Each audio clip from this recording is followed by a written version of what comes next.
Buenos días, gente linda, qué gusto saludarles en esta mañana, son las 9:03 y aquí estamos iniciando las Guarmis con la pregunta del día. ¿Considera que Lenín Moreno debería regresar a Ecuador para enfrentar los procesos judiciales en curso?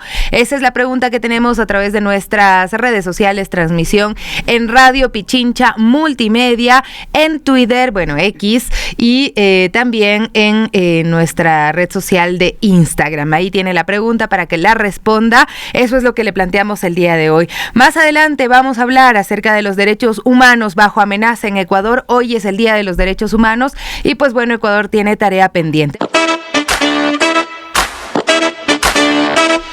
Y empezamos desde la comunidad, un abrazo súper fuerte a CEMAS 1224 que nos escribe, Raúl Ricaurte 6020, saludos a las Guarmis y su programa, Rogelio Cárdenas, también Jenny Quiñones, buen día, así es la primera en saludarnos en las Guarmis y se gana ese título especial, la número 1 en este día, en nuestro programa de este día miércoles, en el pupito de la semana. ¿Cómo están ustedes, queridos amigos, amigas?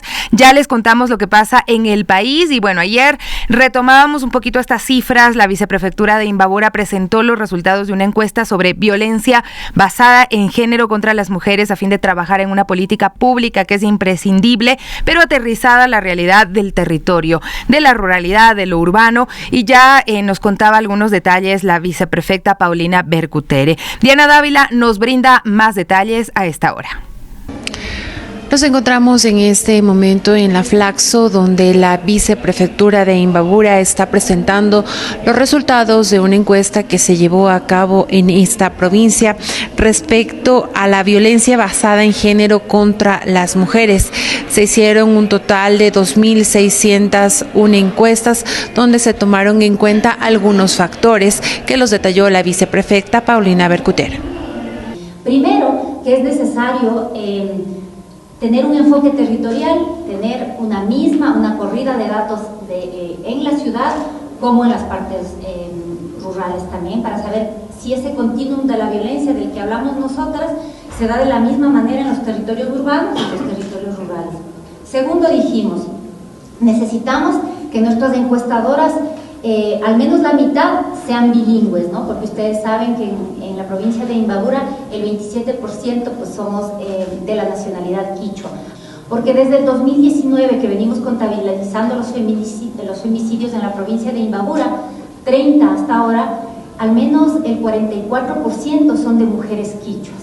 Es decir, casi la mitad de los femicidios que se han dado en la provincia de Imbabura son de mujeres indígenas, que han sido encontradas en territorios indígenas, en comunidades indígenas, en el espacio público comunitario. Lorena Mora, directora de Género y Derechos Humanos de Imbabura, dio a conocer los detalles de la violencia en la que están sometidas las mujeres. No solo es la física, sino también la psicológica y la económica. Y esto también mucho se diferencia de acuerdo al sector donde viven. No es lo mismo el sector rural que el sector urbano, por ejemplo. La violencia con mayor presencia en esta encuesta fue la violencia psicológica, que aparece como la forma más extendida vinculada a prácticas de control, humillación, amenazas y desvalorización, con un valor de 41.70%. La violencia sexual con el 32.60%. La física con el 19.20%. La violencia económica con una prevalencia del 7% y la política con una prevalencia del 8.40%. La encuesta evidencia que la violencia de género no se expresa de la misma manera en zonas urbanas y rurales, sino que adopta formas diferenciadas según el contexto territorial. En zonas urbanas, la violencia se concentra principalmente en los ámbitos de pareja y laboral, con presencia de acoso, control y violencia ejercida por las parejas, clientes y superiores jerárquicos. En zonas rurales, la violencia adquiere formas más comunitarias y públicas, vinculadas a la participación en mingas, cabildos, asambleas y espacios colectivos. En esta encuesta también se manifiesta la dependencia económica. La mayoría de mujeres, el 63%, por ejemplo, dice que tienen ingresos bajos y muy bajos. Solo el 3.1% de los hogares encuestados menciona que puede ahorrar. Es decir, la inestabilidad económica agrava la vulnerabilidad frente a la violencia. Es lo que les podemos informar de esta encuesta y estos datos que revelan una importancia de política pública para enfrentar la violencia contra las mujeres y que ya lo está llevando a cabo Guarmi Imbabura a través de la viceprefectura de esta provincia. Continuamos con ustedes. Anita, muchísimas gracias de ese reporte con estos datos y esta información que se vuelve imprescindible para poder ejecutar política pública. Recordemos acá en Pichincha también, Guarmi Pichincha tiene política pública direccionada para combatir, para prevenir la violencia de género, para apoyar y respaldar a las mujeres, a sus hijos e hijas, ¿no? En estos escenarios de violencia que son tan cotidianos, que son tan frecuentes en nuestro país. Casos vemos muchísimos, nos enteramos de algunos más que no salen obviamente en los diarios, pero es importante que podamos considerar qué está sucediendo en nuestros entornos, en nuestros espacios con la violencia de género. Vamos a otro tema. Nuestro compañero Ángel Guanuche nos presenta otra nota. Electrocutado, encerrado, torturado. Este es el testimonio de Francisco Jarrín a 40 años de su detención. En su relato, Francisco Javier Jarrín, sobreviviente del caso Vaca y otros, el primer delito de lesa humanidad que llega a juicio en nuestro país, recordó la represión vivida en 1985 junto a sus compañeros y dijo que espera que la justicia interprete adecuadamente toda la información del caso. Tenemos la siguiente nota. A sus 27 años, Francisco Javier Jarrín ejercía la rural como parte de sus estudios en medicina, cuando fue detenido el 10 de noviembre de 1985 en Esmeraldas, junto a otros coidearios de la agrupación Alfaro Vive Carajo. Han pasado 40 años desde entonces y ahora participa vía telemática de la audiencia de juicio en el caso Vaca y otros, el primero por lesa humanidad que llega a esta instancia y en el que son procesados 6 militares. Recuerda con claridad cómo fue sometido a distintos tipos de torturas, pero son 2 las que más están en su mente: la administración de electricidad en sus dedos pulgares y el infiernillo en el que sus amigos Susana Cajas y Luis Vaca, ahora fallecido, también estuvieron. Jarrín recuerda cómo fueron detenidos en Esmeraldas sin una orden judicial y trasladados al batallón Montúfar. Los sacaron de ese sitio y los llevaron de viaje sin saber a dónde iban. Solo se imaginaron que Quito, por el frío que tenían, pues no estaban con la vestimenta adecuada. Ya en el agrupamiento Escuela de Inteligencia Militar, en Conocoto, cerca de Quito, fueron ubicados en calabozos de aproximadamente 1.5 metros de ancho por 2 metros de largo y 2 metros de altura, en donde podían mantenerse de pie y caminar. En cada calabozo había un colchón y una cobija. Para sus necesidades biológicas los llevaban al baño. Francisco rememora que para ser interrogado lo llevaban a otro espacio en donde 4 militares le pedían que se ponga en cuclillas y lo sujetaban con 2 cables eléctricos en sus pulgares para generarle descargas. Por la corriente eléctrica, los sobresaltos eran constantes mientras los torturadores se reían. Un día fue a parar al consultorio médico, pero recuerda que al menos a él no le suministraron el denominado suero de la verdad. El pentotal sódico es un anestésico que produce en el cerebro una intensa acción depresora. En su testimonio ante el Tribunal de Juzgamiento de la Corte Nacional de Justicia, dirigido por el juez Javier de la Cadena, dijo que quiso suicidarse, pero no encontró con qué ejecutarlo. Para Francisco, lo que él vivió es una muestra del poder de la represión que se registró durante el gobierno del presidente León Febres Cordero. Ahora no sabe cómo los jueces interpretarán los hechos para esclarecerlos, pues considera que la justicia en el país no funciona. Con nota de Verónica Galarza, reportó para las Guarmis Ángel Guanuche.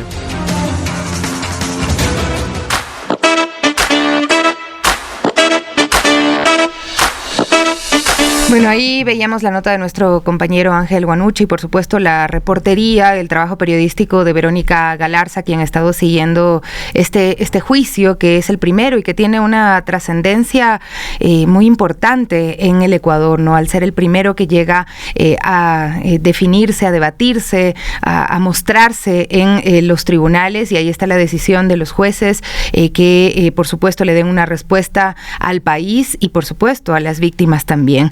Oye, Hoy es 10 de diciembre, se conmemoran 77 años de la Declaración Universal de los Derechos Humanos. Por ello, el Comité Permanente por la Defensa de los Derechos Humanos y la Defensoría del Pueblo van a realizar una marcha en Guayaquil bajo el lema por el derecho a defender derechos también, porque los defensores de derechos humanos también han visto más dificultades para poder realizar su trabajo. Y en el marco de esta fecha, Ecuador llega a este día en medio de una profunda crisis de seguridad, de institucionalidad y sobre todo de garantías fundamentales. El Informe Mundial 2025, por ejemplo, de Human Rights Watch, advierte sobre el aumento histórico de la violencia, de graves violaciones de derechos cometidas en el contexto también de la militarización, y a estas alertas se han sumado pronunciamientos de otras organizaciones internacionales de derechos humanos, así como instancias de Naciones Unidas, que han denunciado el uso desproporcionado de la fuerza, la criminalización de la protesta social, las detenciones arbitrarias, el deterioro del espacio cívico en el país, ¿no? Para analizar este escenario y sus implicaciones, vamos a conversar con Ariadne Celi. Ella es representante de INRED el día de hoy, que nos acompaña sobre la situación de los derechos humanos. También plantear las voces de las víctimas, ¿no? Y los retos para garantizar verdad, justicia, reparación y esa garantía de no repetición. Ariadne, muchísimas gracias por acompañarnos el día de hoy. Y bueno, la pregunta básica, ¿no? ¿Cómo se describe este momento actual en los derechos humanos, en materia de derechos? Ya veíamos los pronunciamientos de organismos internacionales. Buenos días, Sofía, las Guarmis, Radio Pichincha. Desde el INRED les agradecemos la invitación. Y sí, realmente nos encontramos en un escenario bastante preocupante. Desde las organizaciones nos preocupa, ¿no? Más que nada la vigencia y la garantía de los derechos en cómo están actualmente las políticas estatales. Uh-huh. El país enfrenta un aumento histórico también de homicidios, de secuestros, de extorsiones. ¿Cómo impacta también esta violencia en el ejercicio de los derechos fundamentales de la ciudadanía? Lamentablemente todo esto va de la mano con el manejo de la seguridad. Desde el 2024, en el que se declaró el conflicto armado interno en el Ecuador y empezó la militarización de las calles, esto se conjuga, ¿no?, con el tema del crimen organizado, ya que hemos visto que a pesar de estas medidas de mano dura, como se dicen, que muchas veces son utilizadas de una forma populista para convencer, digamos, al pueblo de que es la vía, hemos visto que no trae soluciones, sino más bien lo contrario, ¿no? Ya la violencia, al crimen que ya existe, se suman nuevas vulneraciones, esta vez por parte del Estado. Uh-huh. Y ahí vemos en este contexto del conflicto armado interno que se han recabado múltiples violaciones a los derechos humanos, ¿no? ¿Qué tipo de denuncias ustedes han documentado y qué tan difícil está haciendo, digamos, tramitarlas desde la vía judicial, desde las garantías jurisdiccionales que tiene nuestro país? Bueno, a raíz del conflicto armado interno, la militarización, lo que ya conocemos, las desapariciones forzadas, ejecuciones extrajudiciales, también detenciones arbitrarias, extralimitación también en los actos de servicio con personas heridas de gravedad. Eso en lo que podemos ver, por ejemplo, en Guayaquil, en las zonas más empobrecidas con los estos operativos policiales y militares. Sin embargo, también pudimos ver durante el paro nacional que hubo muchísima represión, un abuso de la fuerza por parte de los militares y policías, y aquí también vimos detenciones arbitrarias, incluso muchas perpetradas también habían aprehensiones y luego el traslado de personas civiles hacia los militares o policías, y aquí también pudimos ver la criminalización, ¿no?, con procesos como terrorismo, la paralización de servicios públicos y lamentablemente también muchas muertes, ¿no?, de nuestros 3 compañeros de las comunidades indígenas. Varios casos han sido llevados tanto por la vía penal como también denuncias hacia organismos internacionales. Sin embargo, lamentablemente es difícil que las investigaciones continúen adecuada y diligentemente, ya que existe una negativa por parte del Estado muchas veces a dar información sobre estos operativos policiales y militares. Y lamentablemente en la actualidad, con el tema de la ley de inteligencia y las leyes que han sido aprobadas, las que todavía no han sido declaradas inconstitucionales por la Corte, se utilizan para decir que esta información es reservada y que no se puede dar acceso ni siquiera a la Fiscalía. Entonces eso... Mientras tanto, ahí están las familias, ¿no? Familias como de Dave, Robin Lo Roca, están familias de muchas personas, entre ellos entiendo hay 9 menores de edad que también han desaparecido en este contexto después de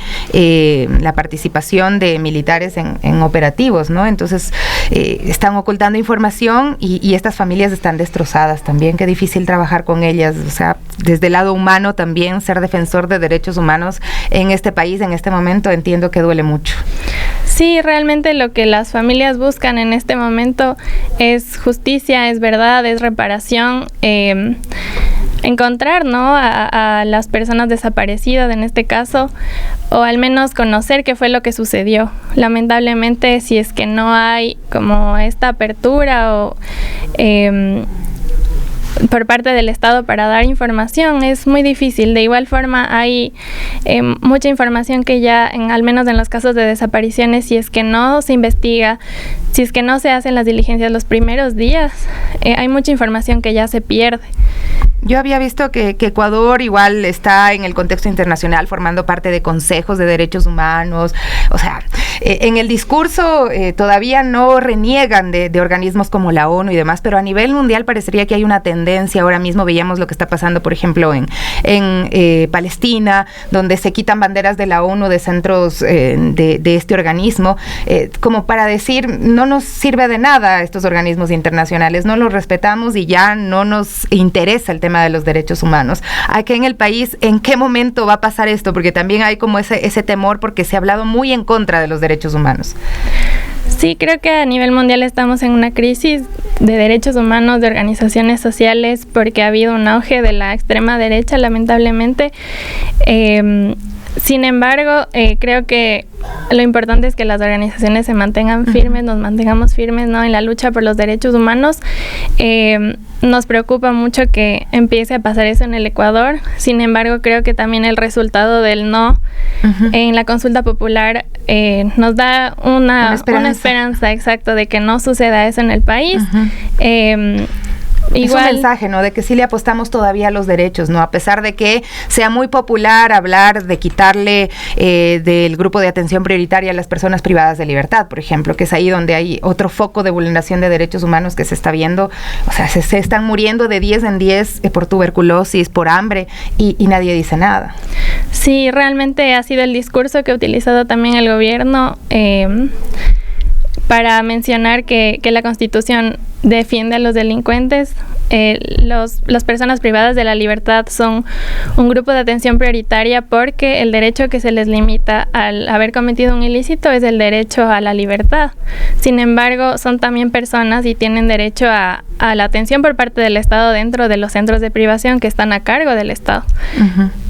Esto es importante, ¿no?, aclararlo, porque precisamente ayer planteábamos esta pregunta a nuestra audiencia por este debate que se da, esta propuesta que se da en la Asamblea, y claro, es muy fácil comprar el discurso de decir, no, si cometieron un delito tienen que pagar, y tienen que pagar con su vida, básicamente, ¿no?, aunque aquí no haya la pena de muerte instalada, ¿no?, que es lo que a lo que se está sometiendo a las personas privadas de libertad dentro de las prisiones, dentro del sistema carcelario en nuestro país. Pero también hablábamos de esa debilitación del sistema judicial y en los riesgos que implica para el debido proceso, la lucha contra la impunidad, también jueces y fiscales bajo amenaza o persecución.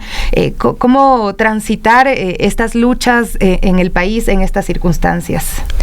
Es complicado porque realmente si es que no hay independencia judicial, los casos no, por más que haya pruebas, por más que haya igual la presión mediática y demás, los resultados no van a ser los que se esperan. Pero lo único que nos queda a nosotros desde las organizaciones es seguir con el proceso, seguir denunciando, seguir mediatizando los casos, igual llamando la atención también de los organismos internacionales que de alguna forma los pronunciamientos creemos que alertan al Estado, ¿no?, y les presionan de alguna manera. Ahora están las infancias, la niñez, las mujeres, personas LGBTIQ+, migrantes, pueblos indígenas, como los pueblos principalmente afectados, ¿no? ¿Cuáles hoy son las principales urgencias de protección también para estas poblaciones? Bueno, pudimos ver también en el paro que hubo una bastantes vulneraciones, especialmente hacia los pueblos indígenas, a las los grupos empobrecidos, realmente hace falta, creemos, una mirada interseccional, porque existe una discriminación estructural, lamentablemente, un racismo sistémico en el Estado, pero también vemos que hay bastantes organizaciones, como fue el día lunes el tema de los 4 niños de las Malvinas. Es bastante importante, ¿no?, la incidencia que se hace, y creo que cada vez más gente puede ser consciente, ¿no?, de como mencioné, esta discriminación estructural que existe, y poco a poco podemos ir como trabajando y rompiendo esas barreras. Hace falta entender qué son los derechos humanos, a quién le asisten los derechos humanos, porque pareciera que fuera algo lejano, que no fuera para mí, que fuera para alguien más, ¿no? Pero todos somos personas que estamos ejerciendo derechos todos los días, y en este país también hay vulneraciones en los ámbitos económicos, sociales, hay gente que está pasando hambre en el país, hay informalidad laboral, esos también son derechos que deben ser protegidos, y la tutela de estos derechos está en el Estado principalmente, ¿no? Así que, ¿cuál sería el mensaje ahí, las medidas concretas que se deberían abordar para precisamente responder a esta urgencia que tiene la población? Bueno, los derechos humanos son prerrogativas que tenemos todas y todos los seres humanos por el hecho de ser personas, y están ligados a la dignidad humana, a una vida digna. Entonces eso es lo que se busca, y todos los derechos que están reconocidos tanto en instrumentos internacionales como en nuestra Constitución se conectan y permiten la construcción de esta vida digna para todas las personas. Justamente por eso también existen las garantías, que son las que permiten, ¿no?, el ejercicio de estos derechos, y ahí es donde interviene el Estado. Entonces es necesario que existan políticas públicas, que la normativa esté acorde a los tratados internacionales, a la Constitución, y es importante también exigir nuestros derechos, todas las personas, porque realmente si es que se limita para uno, se limita para todos. Nuestro mensaje es seguir alerta, seguir luchando, seguir igual difundiendo la información adecuada, no dejarnos convencer tal vez por las fake news o por estos discursos de odio, sino más bien informarnos, leer la Constitución, como decíamos antes de la consulta popular. A veces solamente nos dejamos llevar por lo que escuchamos, pero no vamos a la fuente. Entonces ese sería nuestro mensaje. Bueno, y para ustedes también nuestro abrazo, solidaridad y gratitud siempre, porque entiendo que está siendo cada vez más difícil ser defensor de derechos humanos. Sí. Hemos tenido y hemos visto personas, digamos, abogados de INRED detenidos durante las protestas, cuando están haciendo su trabajo de tomar los nombres de las personas detenidas, entre otras cosas. No sé cómo lo están llevando ustedes. Sí, ha sido fuerte también para el equipo, también para otras organizaciones, pero creo que es importante también ahí tejer redes, tejer comunidad, y eso es lo que al menos en el INRED hacemos bastante. También es importante cuidar a los que cuidan, ¿no? Así es, sin duda. Muchísimas gracias por acompañarnos el día de hoy. Ariadne Celi, representante de INRED, el día de hoy también estaba con nosotros hablando de los derechos humanos que hay que decirlo y resaltarlo, bajo amenaza en nuestro país. Volvemos enseguida. Un saludo a toda la gente que está conectada. Ya les damos su abracito virtual también, y volvemos con más de las Warmis. Las Warmis en la comunidad, saludos a Cuenca. Rosy Ortega Belli siempre nos saluda. Nos vimos allá, nos encontramos. Yo estuve el 25 de noviembre en la marcha en la capital Azuay, en Cuenca. Ahí estaba con mi primita, con mi hija. Estaba de vacaciones, sin embargo, obviamente no podíamos jamás dejar de ir a este encuentro, a esta juntanza de mujeres, de voces, de organizaciones. Y fue un momento muy bonito. A Joana Cruz también le enviamos un abrazo muy fuerte. También nos saluda Norma. Saludos, dice a mi querida Sofi, bendiciones, un abrazo fuerte a Ramiro Herrera también. Carmen Garzón, José Simba también desde Cotopaxi, La Tacunga, buen día, dice, de los derechos humanos. Hoy es el Día de los Derechos Humanos, así es, de los defensores de los derechos humanos. ¿Qué más nos dicen? Bueno, escríbanos si quieren que les mandemos un saludito también, con gusto lo hacemos desde acá, desde las Guarmis. Está de cumpleaños, le abrazamos también muy fuerte en este día. Bueno, seguimos con información y otro dato que es alarmante y que no se está abordando, y lo hemos dicho desde hace muchísimo tiempo. Hay más de 82,000 personas desplazadas por violencia en nuestro país, según la Defensoría del Pueblo. Entre 2020 y 2024 los homicidios también han crecido más de 400%, impulsando un fenómeno de desplazamiento interno sin precedentes. Tenemos la siguiente nota en la voz de Gaby Espinosa. Un informe de la Defensoría del Pueblo reveló la existencia de una grave crisis de desplazamiento interno forzado en el país, impulsada por el crecimiento sin precedentes del crimen organizado, el narcotráfico y la consecuente escalada de violencia. La Defensoría recopiló información que data de los últimos años, donde múltiples crisis superpuestas, económica, política, institucional y social, han generado condiciones propicias para que Ecuador, alguna vez considerada una isla de paz, experimente una transformación alarmante. El deterioro socioeconómico, la caída del precio del petróleo, las medidas de austeridad y la precarización laboral afectaron desproporcionadamente a los sectores más vulnerables, creando un terreno fértil para la expansión de organizaciones criminales. La ubicación estratégica de Ecuador entre dos productores de cocaína, Colombia y Perú, además, lo ha convertido en un centro estratégico de tráfico de drogas a nivel mundial. Las cifras de violencia reflejan la magnitud del colapso entre 2020 y 2024. Ecuador experimentó un incremento de más del 400% en homicidios. Solo en el primer semestre de 2025 se registraron 4.619 homicidios intencionales, un aumento del 47% respecto al año anterior, situando a Ecuador entre los países latinoamericanos más violentos. Aquí se agrega que la violencia sistemática ejercida por grupos de delincuencia organizada, como los choneros, los lobos o los tiguerones, para controlar territorios, imponer autoridad y extorsionar, ha obligado a miles de familias a abandonar sus hogares. Datos recogidos en el informe indican que aproximadamente 82.876 personas mayores de 15 años se han desplazado como consecuencia directa de la violencia armada en 2024. El principal motivo de desplazamiento es la búsqueda de mejores condiciones de seguridad por delante del deterioro de la situación económica.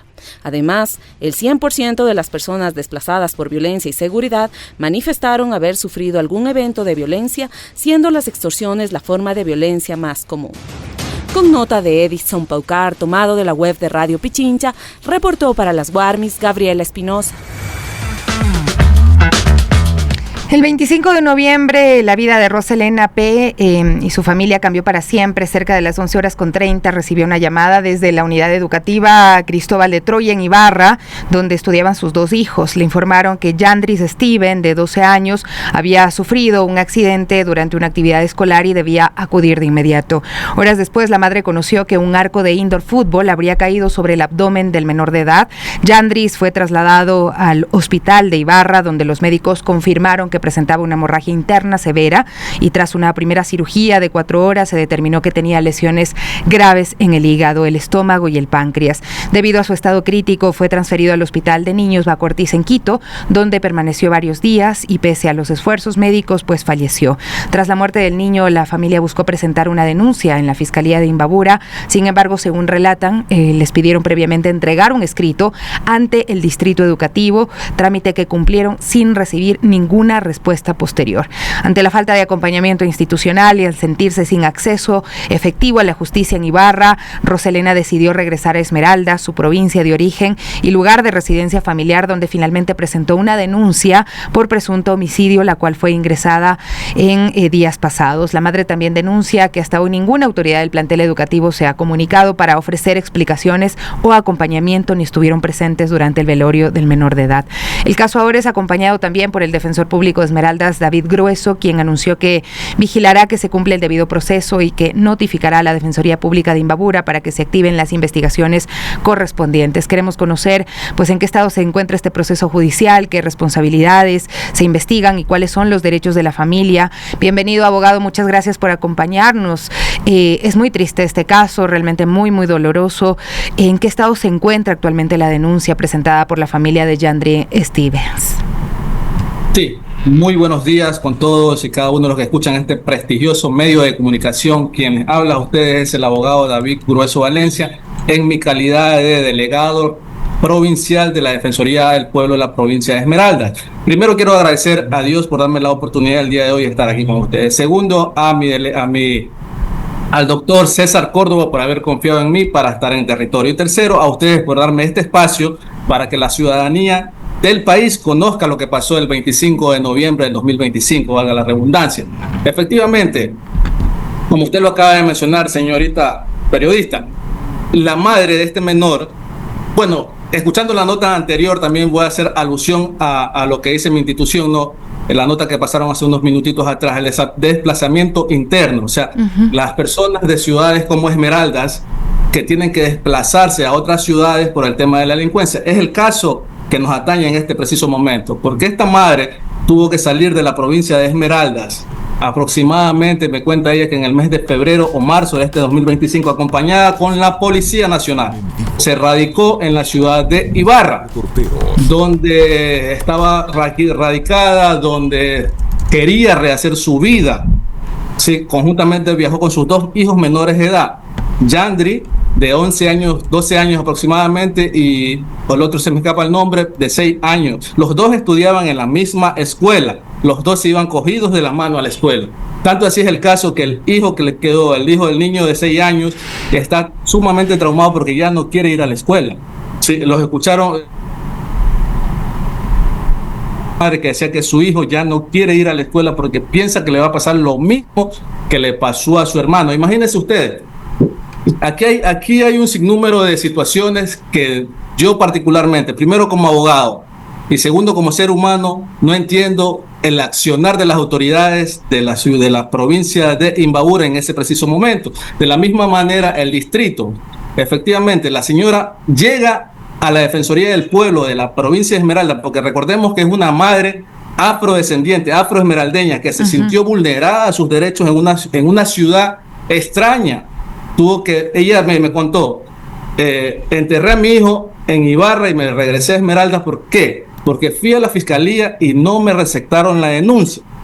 Algo extraño, no sé qué pasó ahí, cosa para investigar. Segundo, me dice, ni el distrito, ni la escuela, ni el rector, ni nadie se hizo presente. Nadie se hizo presente, más extraño aún todavía. Mire que al entierro ni al velorio fueron ni profesores ni estudiantes de dicha escuela. Pasa un suceso como este, la escuela lo mínimo, o la institución lo mínimo que hace es mandar condolencias, un ramo de flores o alguna situación, y se hacen presentes al momento del problema. Pero de la misma manera, en este caso no sucedió de esa manera, compañero. Un mínimo de humanidad es lo que se pide, ¿no? Un mínimo de empatía, de humanidad, de acompañamiento a una madre que está sufriendo en este momento, y a un niño, como usted dice, el hermanito también de 6 años, que no podrá ver nunca más a Yandri Steven, a su hermano, ¿no? Pero ustedes luego logran poner la denuncia, ¿no? Han puesto, claro. ¿Bajo qué fundamentos legales sostienen la figura de presunto homicidio en este caso? Ya, mire. En vista de que no le recetan la denuncia a la madre en Ibarra, ella entierra a su hijo y se viene porque ¿qué hace? Ella es una mujer sola. En el antecedente le dije que ella tuvo que emigrar para las ciudades de Ibarra. Se viene a donde su familia y llega y busca el apoyo y la vigilancia de la Defensoría del Pueblo, porque ella, en su ignorancia, dice: algo tiene que hacer la institución, algo tiene que hacer el Estado para que por lo menos investiguen y me digan qué pasó. ¿Por qué falleció mi hijo? ¿Qué pasó dentro de la escuela? Entonces, nosotros como Defensoría del Pueblo, que somos una institución que estamos vigilantes del debido proceso y el acompañamiento jurídico, de la misma manera, me acerqué y me apersoné yo de este caso, y con ella fuimos a la fiscalía de la provincia, de la ciudad de Esmeraldas, donde se le receptó la denuncia por homicidio. ¿sí? ¿Para qué? Para que la Fiscalía investigue. Se corrió traslado, la Fiscalía de Esmeralda corrió traslado a la Fiscalía de Ibarra, o sea, de Imbabura, digámoslo así, a la provincia de Imbabura, para que asignen un fiscal e investigue qué pasó. Dentro de la investigación fiscal, Fiscalía podrá hacer o tomar las resoluciones o hacer las investigaciones que crea convenientes para esclarecer este hecho, señora periodista. En ese sentido, nosotros siempre vamos a estar apoyando. De la misma manera, la Defensoría del Pueblo de Esmeralda abrió un expediente de vigilancia al debido proceso y le corrí traslada a mi compañera en Ibarra para que se apersone también de dicho proceso. Estamos en contacto siempre. En cuanto a lo que tenga que ver, le pedí por favor que me ayude con ese proceso, porque no puede seguir pasando una cosa como esta. Mire, la señora manifiesta en su entrevista y dice: yo mando a mi hijo y se supone que es un lugar seguro y me lo entregan prácticamente muerto, menos de 24 horas falleció. Entonces ella dice, no puede, dice, palabras textuales de la señora, dice, no puede, yo no soy, no, ojalá que no sea la única, o sea, que sea la última madre que recibe una situación como esta. Ella lo dice de esa manera y pide a las autoridades que investiguen. ¿Qué responsabilidades podría existir por lo ocurrido dentro de la unidad educativa? Porque pudo haberle pasado, así como le pasó a Yandris, a cualquier otro de los niños, porque entendemos que se trató de una infraestructura que no estaba en condiciones adecuadas, ¿no? Y esta es la realidad de muchos establecimientos educativos. Bien, dentro de las situaciones, podemos decirlo así, si existiría responsabilidad penal, ya lo demostrará la Fiscalía en cuanto a su competencia. Y si existe responsabilidad administrativa, el Distrito de Educación, el Ministerio de Educación tendrá que tomar las medidas necesarias correctivas para que esto no vuelva a pasar. Entonces, ellos son el ente regulador de sancionar administrativamente o penalmente, ¿sí? La Fiscalía y el Distrito. Nosotros como Defensoría del Pueblo lo único que hacemos es dar a conocer este problema, sacarlo, ventilarlo a la palestra pública, porque dentro de nuestras competencias, en la Ley Orgánica de Defensoría del Pueblo, en el artículo 6, literal L, me parece, nos da la potestad, cuando son temas como esto de connotación nacional, de conmoción provincial, nos da la capacidad para poder apersonarnos a este tipo de situaciones, a este tipo de casos, como era periodista. Así es, pero sin embargo, pues estamos claros de que las autoridades educativas tienen responsabilidades con la seguridad de los niños, niñas y adolescentes, y ese es como un derecho que se debe cumplir, una garantía que deben tener los padres de familia para poder enviar a sus hijos a las escuelas, ¿no? Entonces, debían haberse realizado inmediatamente las diligencias, las pericias para esclarecer con precisión lo sucedido. Las autoridades educativas han sido notificadas. ¿Usted conoce de pronto si es que ya ha habido este contacto o estas pericias dentro del establecimiento educativo? Porque han pasado ya varios días, ¿no? Claro que sí. Yo entiendo su pregunta y va encaminado a la razón de ser de Fiscalía. Mire, cuando hagamos el ejercicio, cuando se comete un delito y Fiscalía conoce el delito, sea de oficio o sea por denuncia, Fiscalía automáticamente tiene que despachar las diligencias necesarias que se vayan cumpliendo y se vayan quemando las etapas preprocesal, podemos decirlo así, preinvestigativa. En ese sentido, Fiscalía, ya a estas alturas del partido, ya debió haber notificado de la investigación a la escuela primeramente, al distrito, señalar diligencias que esclarezcan este hecho. O sea, ese es el proceder de Fiscalía siempre que hay un delito, digámoslo así. Entonces, este caso entra también como un delito, como homicidio. Entonces, Fiscalía, como es titular de la acción penal pública, como lo dice la ley, en ese sentido, ellos tienen la obligación de investigar. Pero usted mencionaba algo importante, ¿no? Que inicialmente se habría vulnerado el acceso a la justicia a esta madre al no recibirle la denuncia y al tenerle de un lado a otro, pues buscando quién le responda por lo que había acabado de ocurrir después de enterrar a su hijo, ¿no? ¿Qué medidas también se podrían tomar para evitar la revictimización de la madre y de su familia, para cuidarlos durante este proceso judicial? Sí, bien. Particularmente, a mí como persona, más que todo, me ha sorprendido la valentía de esta madre. La valentía de esta madre, porque si usted pudo observar los videos de las anteriores entrevistas que ella ha dado, usted la ha escuchado, o sea, se la siente con el dolor por dentro, Pero sin embargo yo creo que ese mismo dolor le da la pauta y la elocuencia para expresarse bien ante las cámaras y poder levantar esa voz de protesta. Decir, necesito que investiguen, necesito que me digan qué pasó. En síntesis, ella lo dice claramente. Entonces, ese sentir de ser padre o madre, a ella le ha dado esa fuerza, esa valentía para expresarse muy bien ante las cámaras y solicitar firmemente su pedido, que no es más que se investiguen y le digan qué pasó. Ahora, en estos días tuve la oportunidad de conversar con ella. Me parece que ella ya el día de ayer viajaba a Ibarra a seguir los trámites por allá. La mandé bien recomendadita, le di el número de teléfono de mi homóloga en Ibarra para que se contacte y se acerque a la Defensoría del Pueblo para que reciba la misma asistencia que recibió aquí. Recordemos que si ella no fuera llegado a la dependencia de la Defensoría del Pueblo de Esmeraldas, no se fuera conocido. Sí, porque yo le pregunté, bueno, y el distrito, el rector, ¿qué dice? O sea, no me han dicho absolutamente nada, no dicen nada, no hacen un llamado a alguna situación, no se hacen presente con algo, no dicen absolutamente nada. Ese es el caso que más indigna, ¿no? Es lo que más indigna porque hasta ese momento no habían hecho nada. A estas alturas del partido, presumiblemente ya han de haber tomado en contacto con ella por las situaciones, porque se hizo público, fue de connotación nacional. Pero antes de eso no había nada. ¿Y qué mensaje le envía a las familias que están viviendo circunstancias similares y que no reciben respuesta de las autoridades? ¿Cómo actuar? Ya, mire, primeramente en el marco de mis competencias como delegado de la Defensoría del Pueblo, tenemos delegados en todas las provincias. Nosotros somos una entidad, como valga la redundancia, para el pueblo, para la ciudadanía.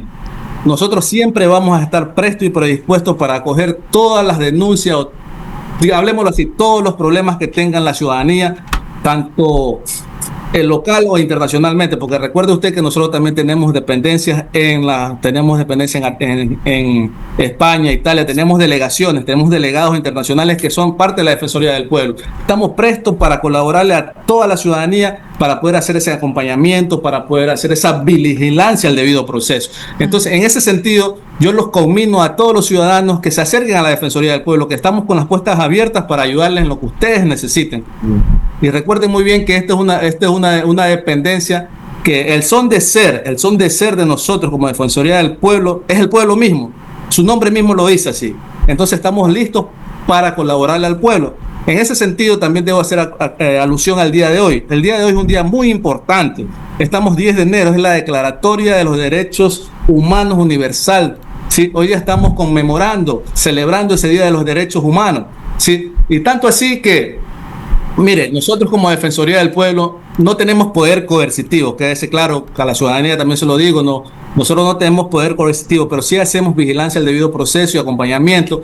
¿Pero por qué no tenemos poder coercitivo? Básicamente porque los derechos humanos no necesitan fuerza, están ahí porque desde que nosotros nacemos, el primer derecho humano que tenemos nosotros es la vida, desde ahí comenzamos. Sí, no necesitamos fuerza. Entonces, en ese sentido, nuestra delegación o nuestra institución no tiene ese poder coercitivo, compañero. Muchísimas gracias por acompañarnos, abogado. Ojalá y esta familia reciba por lo menos una respuesta decente, claro, es lo que se honesta. Quiere. Así es, frente a lo ocurrido con su hijo y por supuesto los niños y niñas que estudian en esta escuela y en todas las escuelas del país tengan la garantía de ir a disfrutar de su vida estudiantil con toda la seguridad y todas las garantías. David Grueso, abogado de el pequeño fallecido en un colegio de Ibarra, nos acompañaba en este momento, un caso muy doloroso, un caso muy triste, y le abrazamos como siempre a la mamita de Yandris Steven. Seguimos con más en instantes. Seguimos, un abrazo a Miguel Novoa que nos saluda, Jenny Quiñones nuevamente, nuestro abrazo, y ahora vamos con Diana Dávila, nuestra compañera está realizando un recorrido por los mercados para conocer los precios de los productos que nos interesa muchísimo, sobre todo porque muchas familias ya están cotizando para realizar una cena navideña, la cena de fin de año, bueno, cuando se puede, ¿no? Cuando se tienen los recursos, así es que queremos saber cómo están los precios, ¿se ha incrementado o no? ¿Qué nos cuentas, Dianita? Buenos días. Un saludo cordial a nuestros amigos que están en la señal de Radio Pichincha.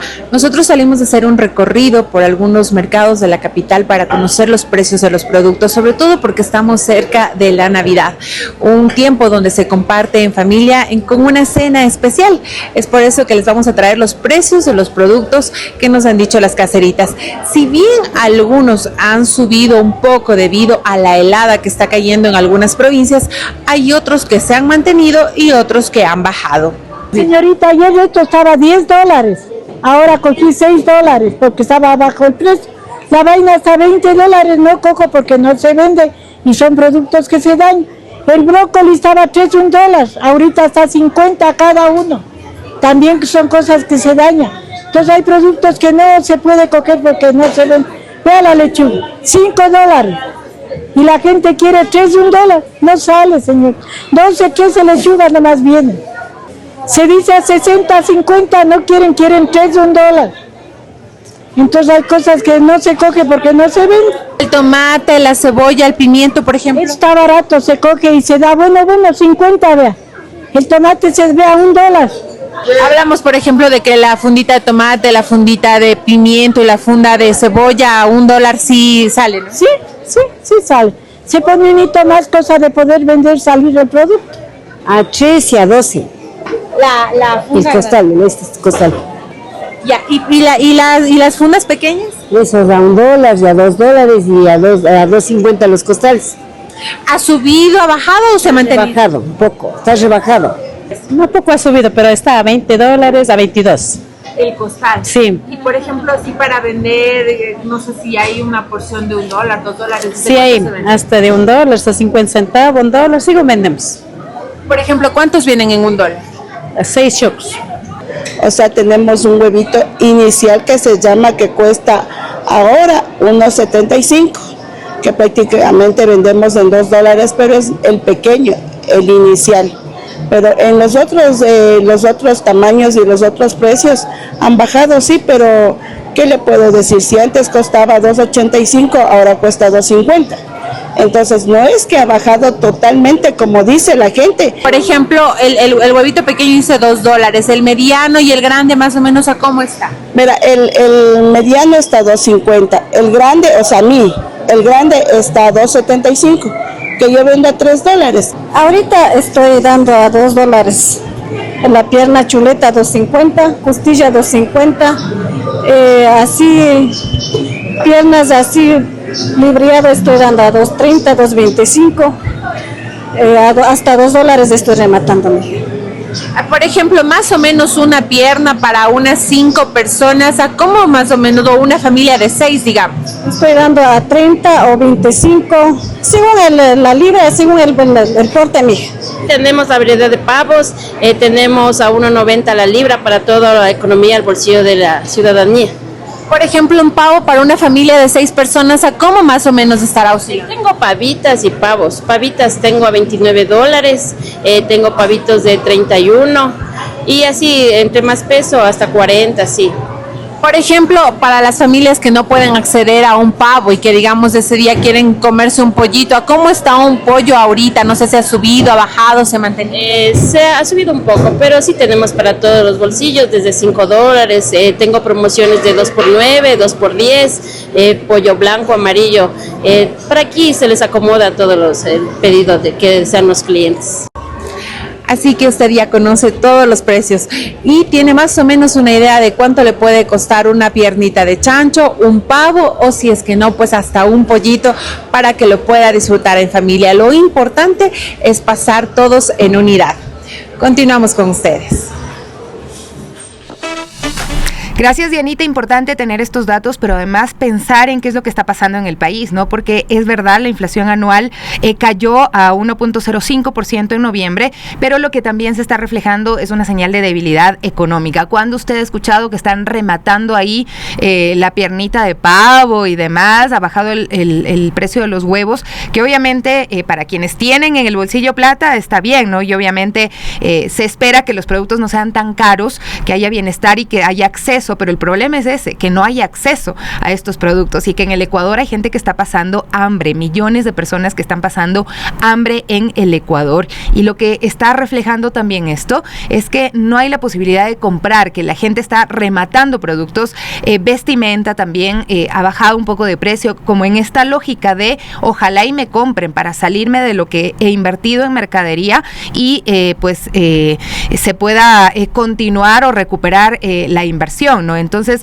es un poquito también una muestra y una señal de fragilidad económica que también muestran y evidencian estos datos que da a conocer el INEC, ¿no? Entonces hay que leer más allá de las cifras, ver qué es lo que está pasando con la calidad de vida que tienen los ciudadanos y ciudadanas y con la posibilidad de adquirir los productos básicos, porque si vamos a ver ya en temas de limpieza y demás, los precios están muy altos, el papel higiénico es carísimo, por ejemplo, entre muchas cosas que también pues estamos acá pendientes de contarles, queridos amigos, amigas. Ahí estaba Dianita Dávila contándonos y explicándonos un poquito cómo está la situación en los mercados de nuestra capital. Ahora sí vamos con nuestro último tema del día.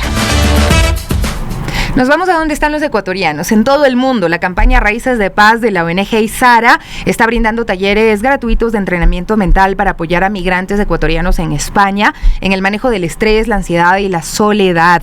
Tras el primer encuentro realizado en Madrid, el segundo taller presencial será el 29 de enero de 2026. Si usted tiene parientes en España, puede contarles. Para conocer más sobre esta iniciativa, ya vamos a dialogar con María José Cascales, entrenadora mental y también presidenta de ISARA. Muchas gracias por acompañarnos. Nuevamente te vemos acá en este espacio y bueno, hablar de migración es hablar de un tema muy complejo y a veces no se lo relaciona en esta lógica de supervivencia. Muchas veces cuando te mudas a un país por diversos motivos, no se toca el tema de la salud mental de las personas migrantes, en este caso de los ecuatorianos y ecuatorianas que ahora mismo viven en España. ¿Cómo lo abordas tú, María José?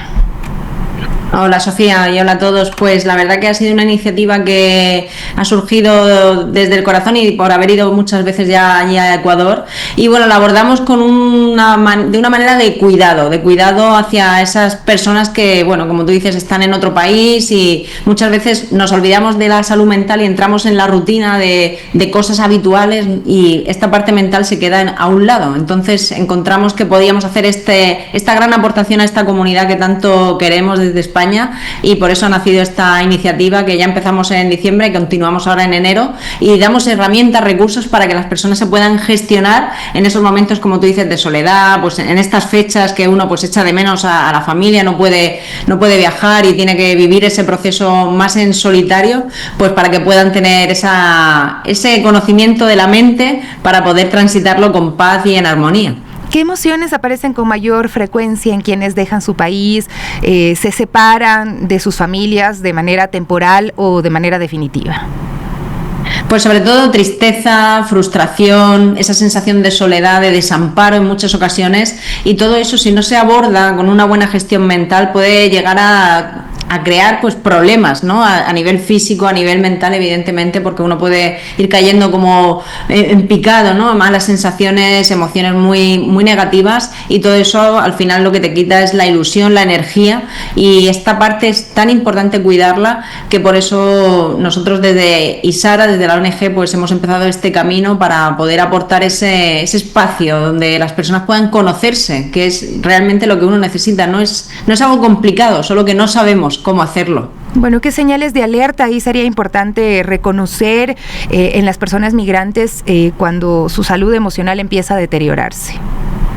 Pues esas señales son pues ese aislamiento, como que empieza uno a recogerse demasiado, empieza uno a no cuidarse tanto y empieza uno a sentir esa sensación de desamparo, en esa sensación de tristeza que se va haciendo grande. Entonces lo más importante en estos casos es mantener contacto con esas personas aunque estén lejos, no cerrarte en casa, sino tratar de comunicarte y relacionarte con otras personas. Y evidentemente este cuidado mental y este cuidado físico y el alimenticio, todo lo que conforma la parte física, como es dormir, como es alimentarse y como es relacionarse con otras personas, ayuda a que la persona no vaya emocionalmente como perdiendo la energía y llega un punto donde por volver a retornar esa energía pues requiere mucho trabajo. Entonces cuando aparezcan estas señales de aislamiento, de no querer comunicarte, de no querer salir tanto, de abandono hacia uno misma, hacia uno mismo, pues ahí esa alarma hay que decir, uy, algo está pasando aquí, tengo que ponerme en marcha, porque si no eso puede ir llevando a situaciones que se convierten en algo extremo cuando se puede evitar desde el principio.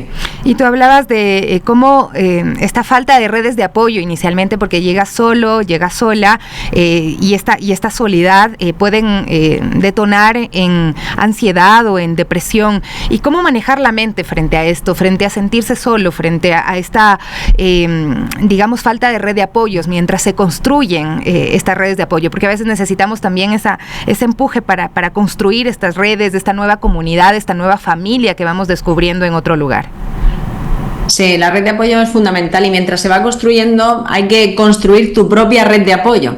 Entonces es muy importante esos pensamientos positivos, por decirlo de alguna manera, esos pensamientos de ánimo, el mantener el contacto con tu familia aunque esté lejos, para poder comunicarte, para poder relacionarte contigo mismo de una manera muy sana, sabiendo que siempre hay un proceso de transición, y es ahí donde uno tiene que ser muy, muy amable y muy generoso con uno mismo, y no quedarse enfocado en lo que no tienes, en lo que has dejado, en lo que la dificultad del nuevo proceso, sino tener una sensación o una conversación interna de ánimo, de construcción hacia algo que va a sumar en tu vida, y saber que es un periodo transitorio el que va a ser algo incómodo. Entonces, teniéndolo eso claro, lo importante es que uno se trate bien mentalmente, físicamente, y ese espacio de transición, si además de ir conectando poco a poco, como te decía, abrirte un poquito a la nueva situación, pues esa suma de lo externo y lo interno va a hacer que el periodo de transición sea algo más corto, que es lo más importante, porque al final, si uno se aísla, se separa, deja de cuidarse, ese periodo transitorio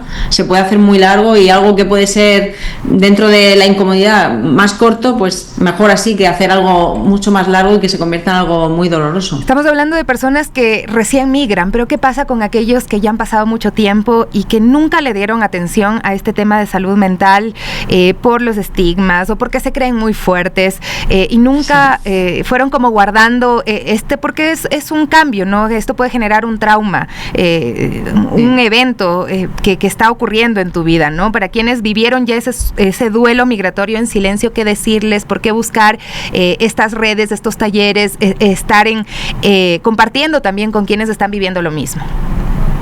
Pues es una oportunidad para renacer. Da igual el tiempo que uno esté pasando ya aquí y que esté viviendo una situación a lo mejor de acostumbrarse a lo incómodo. Todo eso se puede cambiar con una decisión, y luego requiere un periodo de práctica y de entrenamiento. Entonces, no importa la situación, no importa la edad, no importa lo que ahora uno esté viviendo, lo importante es saber que siempre hay una opción, una posibilidad de mejoría, y es ahí donde uno tiene que abrirse y romper con la barrera que uno mismo se ha autoimpuesto de acomodarse en lo incómodo. Entonces ahí, por eso nosotros empezamos con esta labor, para abrir esta puerta y decir, mira, si acabas de llegar, genial, si llevas tiempo en España, pues bien, pero aquí tienes una posibilidad para reconstruir una nueva forma de pensar y abrir una puerta, porque al final, cuando abres puertas y haces cosas nuevas en tu mente, recuperas la ilusión. Esa ilusión te devuelve la energía, te devuelve las ganas de vivir, y tener una constancia en el entrenamiento lo que provoca es que físicamente te encuentres mejor, mentalmente con mucha más claridad, y toda esa energía hace que puedas comenzar. Da igual el tiempo que lleves, siempre uno puede comenzar de nuevo y dejar atrás lo vivido y enfocarse hacia donde quiere ir. Por favor, María José, déjanos tus coordenadas y la información para el siguiente taller, porque hay mucha gente que nos está escuchando desde España, y pues también quienes tienen familiares que ahora mismo están habitando en este país. Claro que sí, pues nos pueden encontrar en ONG Isara, en internet, en Instagram también, ONG Isara, o en Majo Cascales. También nos pueden encontrar en mi página web. Si nos escriben por cualquier medio, pueden inscribirse en el taller, que es el 29 de enero en Madrid. Ahí en la página en Isara, ONG, donde van a encontrar toda la información de la localización, y es un entrenamiento gratuito que voy a realizar ese día, y me encantará que vengan todas las personas que sienten que bueno, que podríamos decir un aliento de energía, de comunidad, de volver a encontrarte con gente que está buscando esto, como hicimos en diciembre, que lo pasamos muy, muy bien, y las mujeres que vinieron y algunos hombres que también vinieron, pues pasamos un rato muy creativo, muy de reconocerse la labor que han hecho, porque a veces cuando están en este momento uno se olvida de la valentía de esta decisión, porque si haces este cambio es para un bien, buscando algo mejor, sea por las circunstancias que sean, y reconocerse esa labor y esa valentía es algo muy importante. Así que el 29 de enero feliz de compartir con todas estas personas este entrenamiento, que además repetiremos en marzo, o sea que además va a tener una continuidad, entonces puede ser algo muy positivo para coger esa nueva energía, esas rutinas mentales, para coger fuerza para seguir adelante. Muchas gracias, María José, por acompañarnos. Ella es entrenadora mental y nos hablaba de migración y salud mental, sanar la ansiedad y la soledad. Es posible, nos dice, así es que es una invitación para nuestros compatriotas que están ahora mismo en Madrid. Son las 10:18, nosotros acá estamos ya en la parte final de las Warmis y también contándoles qué es lo que pasa en nuestro país, ¿no? Tenemos una nota que nos preparó nuestra compañera Jessica Almeida, que nos habla acerca de cómo está la ciudad para recibir a personas y qué es lo que pasa también con la ampliación del aeropuerto de Quito, que mejorará la experiencia de miles de pasajeros, una obra que añade más espacio y logística en el aeropuerto Mariscal Sucre y fortalece la conectividad internacional de la capital. Tenemos la nota. La ampliación más grande del Aeropuerto Internacional Mariscal Sucre se inauguró este miércoles 3 de diciembre del 2025, una obra ejecutada por Quipor con una inversión de 74.2 millones que marca un nuevo capítulo para la conectividad aérea de la capital. En el evento, el alcalde Pavel Muñoz resaltó que esta ampliación es un ejemplo concreto de lo que una buena alianza público-privada puede lograr y recordó que la capital sostiene una parte fundamental de la economía del país. Muñoz añadió que proyectos como este deberían replicarse en otros sectores para seguir impulsando empleo y desarrollo. Ramón Miró, presidente y director general de Quipor, destacó que esta ampliación es la culminación de un sueño que comenzó en 2019. Uno, construido con planificación rigurosa, creatividad, trabajo silencioso y decisiones que exigieron constancia frente a cada desafío, señaló. También agradeció a entidades municipales por los permisos y el acompañamiento que permitieron avanzar en el proyecto. La obra incorpora una nueva manga de embarque de gran capacidad, la segunda más amplia del aeropuerto, un paso fundamental para atraer más aerolíneas europeas e impulsar nuevas rutas hacia Quito. La expansión abarca 7.600 metros cuadrados adicionales para pasajeros, 35.000 metros cuadrados para el área logística.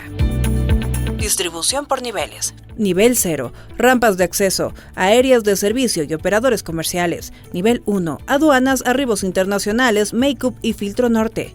Nivel 2, duty free, oficinas de apoyo, counter de check-in, hall de salidas y salas internacionales. Nivel 3, salas VIP internacionales y nuevos espacios comerciales. Reportó para las Warmis, Jessica Almeida. Nos dicen saludos, por favor, a Marinita Calvopiña, fiel oyente de Radio Pichincha desde las 5 de la mañana. Muchísimas gracias, ella está en su taller de costura.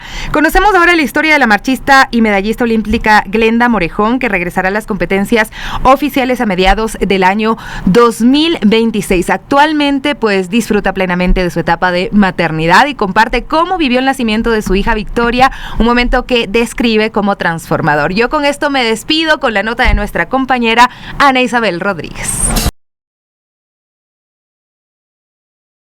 ¿Qué tal, amigos y amigas de las Warmis? Tengan ustedes muy buenos días. Nos encontramos acá en el norte de la ciudad y vamos a conversar con una de las deportistas históricas también, medalla olímpica, y que es una de las marchistas que representa a nuestro país, que pasó por un momento tan hermoso, que tuvo a su bebé hace 3 meses y comparte ahora ya empezando a recuperarse también para volver a entrenamientos, pero también comparte ese lado materno. Estamos con Glenda Morejón.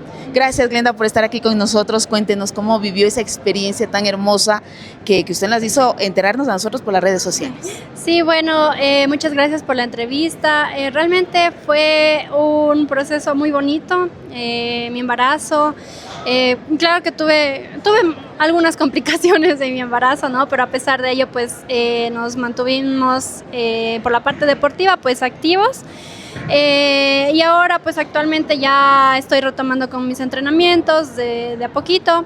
Esperamos el siguiente año estar compitiendo a mediados de año, pero nuestro objetivo principal pues son los Juegos Sudamericanos, que serán casi a finales del siguiente año.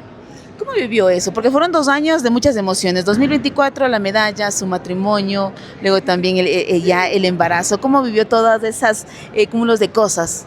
Bueno, realmente muy feliz, muy contenta, especialmente cuando nos enteramos que estaba embarazada, porque la verdad pensamos que iba a ser muy difícil concebir por el problema que yo tenía de endometriosis, pero siempre digo que para Dios no hay nada imposible y realmente estoy muy agradecida con Dios y con la vida por esa gran bendición que nos ha dado. ¿Llegó en el momento exacto entonces? Sí, realmente sí, porque este año no hubo casi nada de competencias.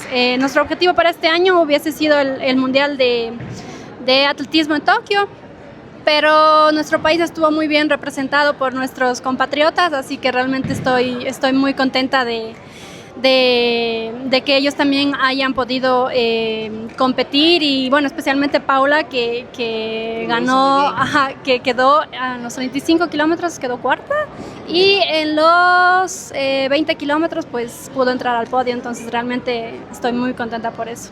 ¿Cómo vivió también? ¿Cómo vivió el nacimiento de su pequeña hija junto a su esposo, que también me imagino que es el que le acompaña en todo y le está ahí ayudando? Sí, bueno, realmente mi esposo es mi entrenador, entonces hemos vivido todo esto juntos, todo este proceso, el parto también que al final se me complicó un poco, mi parto fue cesárea, yo soñaba con un parto natural, pero bueno, a la final no es lo que uno quiere, ¿no?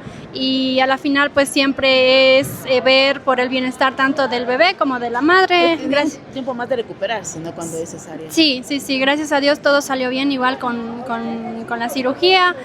Y la recuperación igual fue duro al principio, pero ahora pues todo bien. Vimos unas imágenes y me llamaron la atención que estaba ya con su barriguita, ¿también entrenando o tomó pausa completamente? No, sí, en la parte de entrenamiento sí me mantuve activa, pero ya las últimas semanas pues que se me complicó un poco, pues ya paramos totalmente. No tenía sentido igual seguir entrenando, ¿no? Sino era más para mantenerme un poco. Y bueno, ahora pues tenemos todo el tiempo del mundo para poder retomar nuestra forma física. ¿Y cómo ha sido también vivir esos meses también, ya luego que nace la bebé, las malas noches, todo nuevo, el cambio de pañal? ¿Cómo vivió eso, Glenda? Bueno, al principio, casi todo el primer mes sí se me hizo bastante duro. Y con la herida también. Sí, con la herida, de que tengo que levantarme a darle de lactar. Pero luego pues ya me adapté a ella o ella a mí, pero bueno, ahora ya se me hace más fácil. Ahora, como dije, ya está teniendo como lapsos un poco más largos de sueño, entonces cuando ya se duerme en la noche pues yo aprovecho para ya dormirme y poder descansar un poco más para poder igual realizar mis entrenamientos al siguiente día. ¿Ya está con horarios de entrenamiento? ¿Ya está entrenando? Con horarios fijos, ¿no? Trato de entrenar, mi esposo se va con el grupo de entrenamiento en la mañana y luego él vuelve, entonces trato de entrenar ahí porque todavía estoy entrenando en mi casa, estoy haciendo elíptica, bicicleta, estoy trotando un poquito, pero todo en la casa, entonces él, el momento que yo entreno, pues se encarga de la bebé y bueno, cuando toque salir a entrenar afuera, pues mi suegra igual nos ayuda, así cuando tengo que salir en la bici, igual ella se queda con nuestra bebé. Mis hermanas igual han sido un gran apoyo, entonces entre Cuenca, todos. ¿no? Está radicada en Cuenca. Sí, yo vivo allá desde el 2019, ya estoy completamente viviendo allá. ¿Cómo se llama la pequeña? Victoria. Y para este año, como usted dice, empieza ya a retomar, ¿cómo va a ser también esa planificación para el 2026? Junto con mi entrenador, pues como dije, tenemos planificado retomar las competencias a mediados de año en Coruña, esperamos estar presentes, pero obviamente dependiendo de cómo vaya mi proceso, mi objetivo ahorita es retomar mi forma física y sobre todo llegar bien las competencias del siguiente año, y si no se da, pues a mediados de años, pues nuestra competencia fundamental son los Juegos Sudamericanos. Como le decía, este programa es para las Warmis, en donde todas las mujeres le están viendo. ¿Qué consejo le daría también en esa mezcla, ¿no? En esa mezcla que usted tuvo de ser una deportista de alto rendimiento con la maternidad? Bueno, decirles a todas las deportistas que son madres o que están embarazadas que no se den por vencidos, que sigan adelante.